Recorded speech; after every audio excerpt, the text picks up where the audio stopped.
Good morning my dear students. Online recorded class में एक बार फिर आपका स्वागत है। आज आप लोग पाठ्यक्रम के अंतर्गत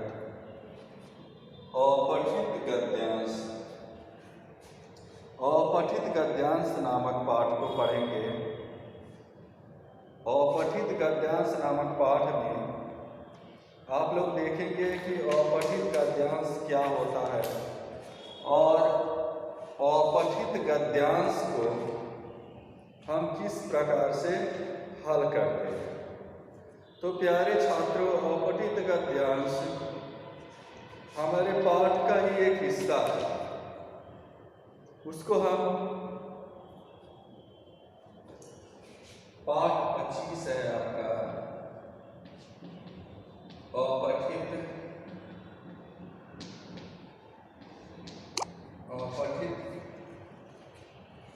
गद्यांश।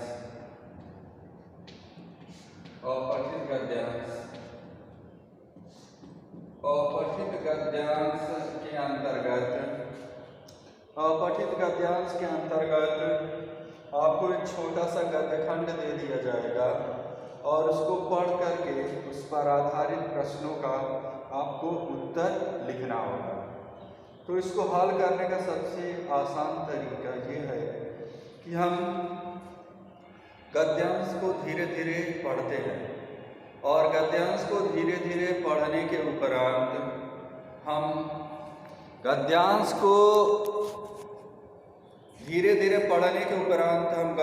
को समझने के बाद उस पर आधारित प्रश्नों का उत्तर देने का प्रयास करते हैं। तो आइए मैं एक उदाहरण स्वरूप आपको बता रहा हूँ एक अपठित गद्यांश को किस प्रकार से आप हल करेंगे। सबसे पहले आप जो गद्यांश है उसको ध्यान से पढ़ेंगे। उदाहरण देखिए, हिमालय दुनिया का सबसे ऊंचा पर्वत है, इसलिए इसे पर्वतराज कहते हैं। हिमालय से गंगा, यमुना, सिंधु, ब्रह्मपुत्र आदि अनेक नदियां निकलती हैं। इन नदियों में साल भर पानी रहता है। इनमें से कई नदियों पर बांध बनाए गए हैं। बांधों के पानी से खेतों की सिंचाई होती है और बिजली भी पैदा की जाती है। हिमालय के जंगलों से हमें अनेक प्रकार की जड़ी बूटियाँ और उपयोगी लकड़ियाँ मिलती हैं। हिमालय में अनेक खनिज पदार्थ भी पाए जाते हैं। यह भारत माता के सिर पर मुकुट के समान सुशोभित है। तो सबसे पहले प्रश्न पूछा जाएगा, पर्वतराज कौन है? तो उत्तर क्या होगा? छोटा सा, पर्वतराज हिमालय है। हिमालय से कौन कौन सी नदियाँ निकलती हैं? तो हिमालय से गंगा और यमुना आदि नदियाँ निकलती हैं। तो इस प्रकार से आप कोई भी अपठित गद्यांश पूछा जाता है परीक्षा में, तो अपठित गद्यांश को आप ध्यान से पढ़ेंगे, उसका उत्तर उसी के अंदर निहित है और उसको आप करने का सही ढंग से प्रयास करेंगे। एक दूसरा उदाहरण देखिए, हम देखते हैं कि संसार प्रायः सभी महापुरुषों ने जीवन में महान तप किया है, कठोर तपस्या की है, संसार को सच्चा मार्ग दिखाया है, महान बने हैं और संसार उनकी पूजा करता है। जब हमें यह बात पता है कि बिना कठोर परिश्रम किए कुछ मिलने वाला नहीं, तो हम काम करने से जी क्यों चुराते हैं? यह जी चुराना ही अज्ञान है। हम विद्यार्थी हैं तो पढ़ाई करना और विषयों को अच्छी तरह से सीखना ही हमारा काम है।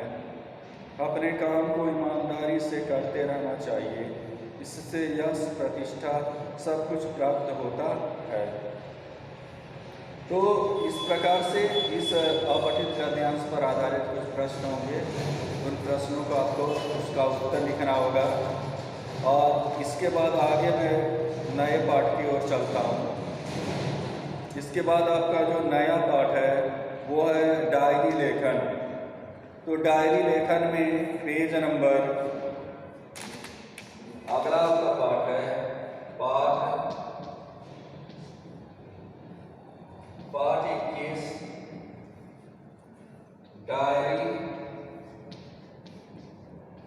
डायरी लेखन।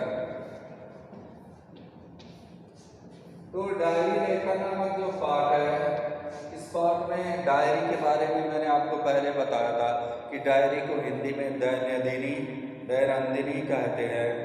इसमें आदमी अपनी रोज़मर्रा की क्रियाविधि को लिखता है, जैसे वो सवेरे उठा, उसने क्या पढ़ाई की, दिन भर उसने कौन सा कार्य किया, दिन में उसने क्या अच्छा कार्य किया, दिन में उससे क्या गलतियाँ हुई आदि का वो दैनंदिनी में वर्णन करता है। जैसे आपके विद्यालय की डायरी मिलती है, तो उस डायरी में आप लिखते हैं पहले पीरियड में क्या पढ़े थे, दूसरे पीरियड में क्या पढ़े थे, तो उसका वो क्रमबद्ध वर्णन करते हैं।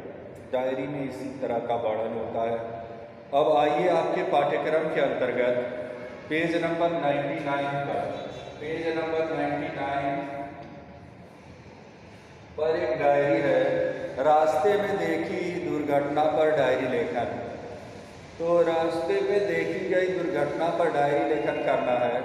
19 अगस्त 2011 आज जब मैं विद्यालय जा रहा था तो रास्ते में एक कार की एक बस से टक्कर हो गई। बस में ज़्यादा लोग नहीं थे, कार में पति पत्नी और उनका एक बच्चा था। टक्कर होते ही चीख पुकार मच गई, आसपास के लोग मदद के लिए दौड़ आए। बस के लोगों को ज़्यादा चोट नहीं पहुंची, किंतु कार में बैठे पत्नी और बच्चे की हालत ठीक नहीं थी, उन्हें अस्पताल ले जाया जा रहा है। इस दुर्घटना को देखकर मन बहुत दुखित हो गया। इस प्रकार से आपको ये डायरी लेखन कर लेना है और कॉपी पर नोट कर लेना है। इसके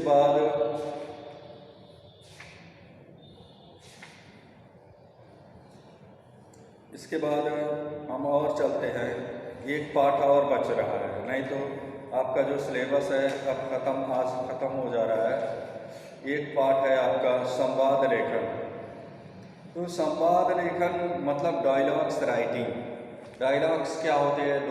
दो लोगों के बीच में बातचीत होती है, संवाद होते हैं। एक आदमी कुछ बोलता है, दूसरा आदमी उसके उत्तर में कुछ बोलता है, उसी को डायलॉग्स राइटिंग कहते हैं। तो पाठ 20 है आपका संवाद लेखन।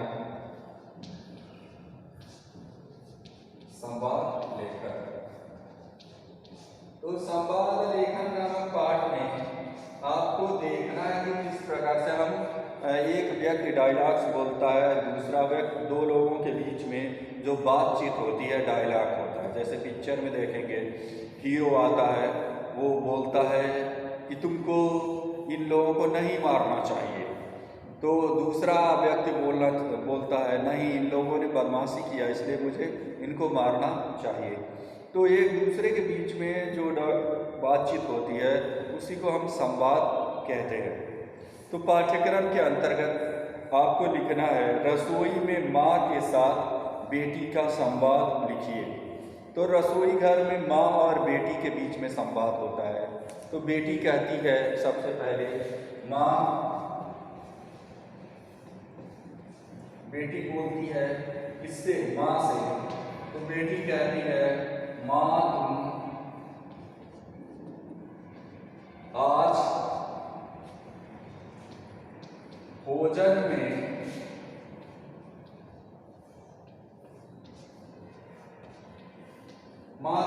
भोजन में क्या बना रही हो? तो लड़की कहती है, माँ कहती है बेटी मैं आज भोजन में पालक का साग बना रही हूँ, पालक का साग बना रही हूँ। फिर बेटी कहती है माँ तुम साग क्यों बना रही हो? साग की सब्जी और सब्जियों से अच्छी नहीं लगती, साग जो है अन्य सब्जियों से अच्छा नहीं लगता। फिर माँ क्या कहती है? माँ कहती है बेटी हरी साग सब्जियों का स्वाद तो बहुत अच्छा नहीं होता, लेकिन हरी साग सब्जियाँ हमारे स्वास्थ्य के लिए अच्छी होती है। तो लड़की पूछती है कि माँ बताओ साग में कौन कौन से विटामिन तत्व मिलते हैं? तो माँ कहती है बेटी साग में आयरन मिलता है, बहुत सारा ऐसे खनिज लवण मिलते हैं जो हमारे शरीर को लाभ पहुंचाते हैं। हरी साग पत्तियां खाने से शरीर में खून बनता है और हमारा जो उदर है वो साफ होता है, जिससे हम स्वस्थ रहते हैं। बेटी माँ, मैं तो आज तक समझती थी कि हरी साग सब्जियाँ अच्छी नहीं है शरीर के लिए, लेकिन तुमने जब मुझे सब्जी के बारे में जो बताया उसे सुनकर मुझे बहुत खुशी हुई। माँ कहती है, बेटी क्या तुम आगे से साग सब्जी खाना पसंद करोगी? लड़की कहती है, हाँ माँ, अब मैं हर एक हरी सब्जी को खाना पसंद करूँगी। फिर लड़की कहती है, माँ तुम कल शाम को भोजन में क्या बनाओगी? तो माँ कहती है, बेटी शाम को मैं भोजन में तुम्हारे लिए पूरी सब्जी बनाऊँगी। लड़की कहती है, ठीक है माँ, मुझे पूरी सब्जी बहुत पसंद है। इस प्रकार से एक रसोई में माँ और बेटी के बीच में संवाद होता है, बातचीत होता है।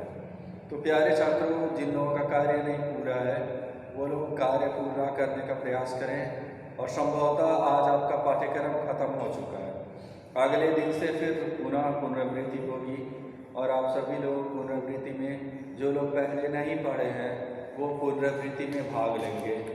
और पुनरावृत्ति का मेरा जो पहला पाठ होगा वो पाठ्यक्रम के अंतर्गत पहला जो आपका पाठ है वो है सर्वनाम। सर्वनाम से पुनरावृत्ति प्रारंभ होगी। उसमें सर्वनाम क्या है, सर्वनाम के कितने भेद हैं, इस पर चर्चा होगी। इसके बाद आप लोग अन्य पाठ को पढ़ेंगे। तो जिन छात्रों का कार्य नहीं पूरा वो शांतिपूर्ण ढंग से कार्य को पूरा करें और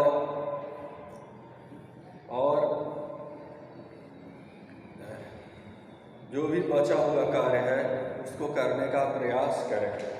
कहानी लेखन को एक बार मैं और पुनरावृत्ति कर दे रहा हूँ। कहानी लेखन जो है पाठ 22 है। कहानी लेखन एक बार पुनः देख लीजिए, पाठ 22 कहानी लेखन, पाठ 22 है आपका कहानी लेखन। पाठ 22 कहानी लेखन में आप देखेंगे कहानी जो है साहित्य की एक विधा है। विधा मतलब एक तरीका है, माध्यम है, जिसके द्वारा हम बीते हुए समय की घटनाओं को सुन करके आनंद उठाते हैं। कहानी जो है दो प्रकार की होती है, एक वास्तविक कहानी, दूसरी काल्पनिक कहानी। वास्तविक कहानी जो वह होती है जो हमारे जीवन में वर्तमान समय में या कहीं पर घटी हुई घटना का जिसमें वर्णन होता है। काल्पनिक कहानी वो होती है जिसमें जो लेखक है वो कल्पना के माध्यम से किसी कहानी का निर्माण करता है। देखिए आपके पाठ्यक्रम में जो कहानी है वो क्या है, आपके पाठ्यक्रम में कहानी है अनोखा उपहार। अनोखा उपहार नामक जो कहानी है ये बहुत ही मज़ेदार कहानी है। इस कहानी में देखेंगे मनोज नाम का एक लड़का था, उसका मित्र बहुत अमीर था। एक दिन प्रदीप ने मनोज को अपने घर खाने पर बुलाया। मनोज और प्रदीप के गांव पास ही थे। बीच में एक नदी पड़ती थी। बरसात का मौसम था। मनोज प्रदीप के गांव की ओर चल पड़ा। रास्ते में मनोज को उसका मित्र अनिल मिला। वह गरीब था। उसने मनोज को कुछ बढ़िया आम दिए, किंतु गरीब अनिल के द्वारा दिए गए आम मनोज ने रास्ते में फेंक दिए। या तो प्रदीप के यहाँ तरह तरह के स्वादिष्ट व्यंजन, पकवान और मिठाइयाँ खाने का सपना देख रहा था। मनोज आगे बढ़ा। बरसात के कारण नदी में उस समय बाढ़ आई थी। अब तो नदी पार करना उसके लिए असंभव हो गया, इसलिए उसे वापस लौटना पड़ा। घर वापस लौटते समय रास्ते में मनोज को जोरों को भूख लगी। तब उसे अनिल को दिए हुए आमों की याद आई। वह उस जगह पहुंचा जहां उसने वे आम फेंके थे। मनोज धूल में सने हुए आम खाने लगा। अब उसकी जान में जान आई। उसने मन ही मन अनिल का आभार माना। वह समझ गया कि उत्तम वस्तु के लोभ में हाथ में आई हुई साधारण वस्तु का कभी अनादर नहीं करना चाहिए। तो प्यारे छात्रों, इस प्रकार से जो भी पाठ्यक्रम के अंतर्गत आपको जो चीज़ें दी गई हैं उन चीज़ों को ध्यान से पूरा करिए और जो भी लिखवाया पढ़ाया गया है उसको उसको सही ढंग से पूरा करने का प्रयास करिए। धन्यवाद। Thank you.